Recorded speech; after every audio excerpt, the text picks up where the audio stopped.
So here it is, John 14:3, if I go and prepare a place for you, I will come again and receive you to myself, where I am, where there you may be also. I will say, I will come again. So you can see Jesus Christ is a teacher par excellence. And pedagogy is repetition. He teaches us like a child, so we are repeatedly told, keep this in your mind, I am coming again. Now why should we keep this in our mind? We won't be overwhelmed by the things that go on in the world, or we won't be ensnared by the things that go on in the world. There's a difference. Overwhelmed by the things, you are so taken up. Or else, it is terrible, or else ensnared, that you feel the enticement and the entertainment is wonderful, that though the Titanic is sinking, we can change the flow in which we do the dance. Now that's what they did on the Titanic. That was the most luxurious liner. And when the Titanic started sinking, they just went to the ballroom in the next floor, because every floor had a ballroom, where Titanic was meant for that. So in Sinhala you get this saying, Navagilunat Banchu. How many of you have heard that? That's from the Titanic. Where as it kept sinking, people kept going further and further, and of course finally, tragically, it sank.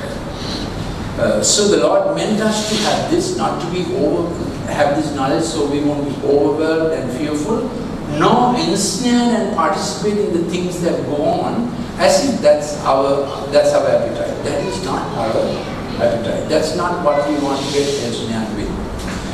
So I want to read a passage that's not on the slide, Luke 21, and get on to Acts 1 and get on to Luke 21. You know that Dr. Luke wrote both the book of Luke, Gospel of Luke, and the book of Acts. So here is Acts. Now this is after Jesus dying for us. He lived a sinless life for 33 years. No one else lived a sinless life. No one was born immaculate other than Jesus Christ. Only He had one immaculate conception. And He alone had one sinless life, isn't it? And at the age of 33, He gave His life for us on the cross. What that means is He took our place, and with it all our negatives came on Him. All the wrong marks that ever put on your mathematics book. How many of you have had this Ratu Khatila going through the next page? But that was during the age of fountain ink and red fountain ink. Children today are much more fortunate. One thing is done on iPads and tablets and laptops. Secondly, now you don't have fountain pens. So this Ratu Khatila, the red mark going through because the teacher was angry, does not so many times happen. So all our Ratu Khatila went on the cross, and Jesus just did a right turn shift, and it became the cross of our Lord Jesus Christ. So this is the plus. All what went wrong with us, He transformed with the plus He had for us. So He really invests in us. That changes us, isn't it? So we are born again to belong again to all what Jesus has for us. That's why it's such a wonderful experience. So this is after His death and resurrection. He came back and He was just about to go, and disciples were gathered in Acts chapter 1 verse 8. But you shall receive power when the Holy Spirit has come upon you. And you shall be witnesses in me in Jerusalem. Everybody say Jerusalem. Jerusalem. Just give your neighbor a sufficient punch for them to know your power. Just punch here. Not to break a bone, but just, did you punch your neighbor? So you shall receive power when the Holy Spirit has come upon you, and you shall be witnesses to me in Jerusalem, Judea, and Samaria, and the ends of the earth. Now, when did Jesus say this? They asked a question. Verse 6, they came together, they asked Him, saying, Lord, will you at this time restore the kingdom for Israel? They were still, nationalists. They were still thinking Israel. Jesus was thinking the nations. So So Jesus said in verse 7, it is not for you to know times or seasons which the Father has put in His own authority. Now tell me, stay with me, even if we see 4 red blood moons, or 16, or 64, or 512, don't try to calculate the date and the season. It may be a sign, but we can't calculate dates and seasons. Jesus has said it, okay? So if there's anything on the internet or any letter or something saying this June that is going to happen or 2016 that is going to happen, you know, Jesus is not in that prophecy. Not that the person is totally a false prophet, but that part is false. But Jesus has said, it is not for you to know times or seasons which the Father has put in His own authority. So stop calculations. But be ready. Where Jesus says, be ready. Then, after He said these things, they were still watching, feeling the loss. The Savior is going up. 2 angels came. While they steadfastly looked towards heaven, verse 10, He went up. Behold, 2 angels stood by them, men stood by them in white apparel, who also said, Men of Galilee, why do you stand gazing up into heaven? Now they could be addressed as men of Galilee because the only one from Judea was missing. Who was that? Yes? Judas Iscariot was missing. All others were from Galilee. So scriptures are always perfectly true. Say the scriptures are always perfectly true. The same Jesus who was taken up from you into heaven, verse 11, will so come in like manner, corporeal, visible. In, say with me, bodily form, visible. He went up. In the same manner He will come and to the same place. Say with me, same place. At least to Israel, Zechariah 14 says to the Mount of Olives, the scriptures say where His feet will touch. When scriptures are so specific, we have to believe the literal when it is literal. So specific. Okay. Then we move on to Luke 21. This last sermon of Jesus, which was done on the Mount Olives. How many of you have heard of Mount Olives? Oh, it's in Israel, obviously. It's just a landmark. Mount Olive. This last sermon of Jesus is recorded in Matthew chapter 24, Mark chapter 13, and Luke chapter 21 in 3 full chapters. What does that tell us?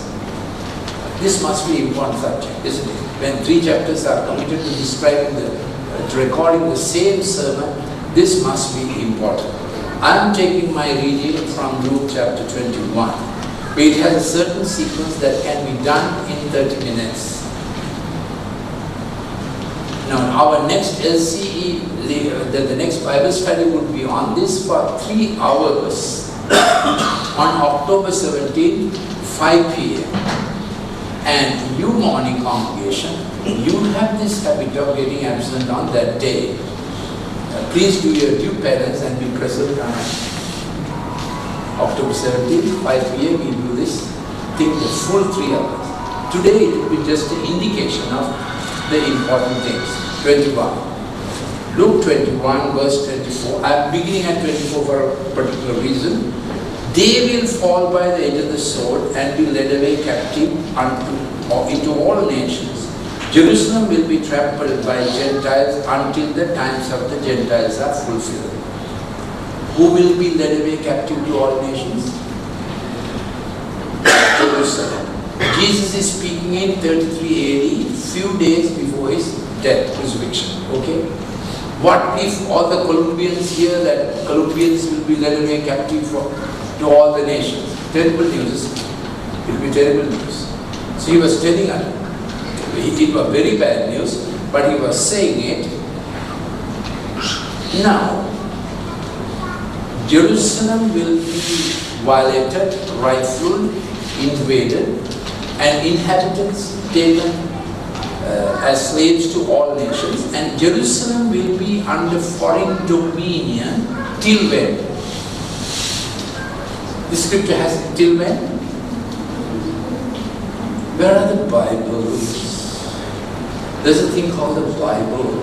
And the best Bible is the printed Bible. All other forms of Bibles are This does not give memory.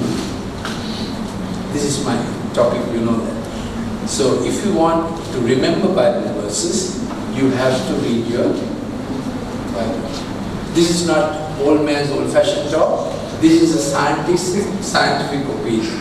If you want to remember scriptures, you have to read the Bible. So in this scripture, 24, the date is given. When would Jerusalem, when would we know this is done and finished? We know when until the times of the Gentiles are fulfilled. When the times of the Gentiles are over, Jerusalem will get back to Jews. If you understood that, you have. Clear, isn't it? So when will Jerusalem get back to Jews? When did Israel become an independent nation? So rarely there are certain scriptures, prophecies in the Bible that could be specifically pinpointed to a world event once it has happened. So when did Israel become an independent nation?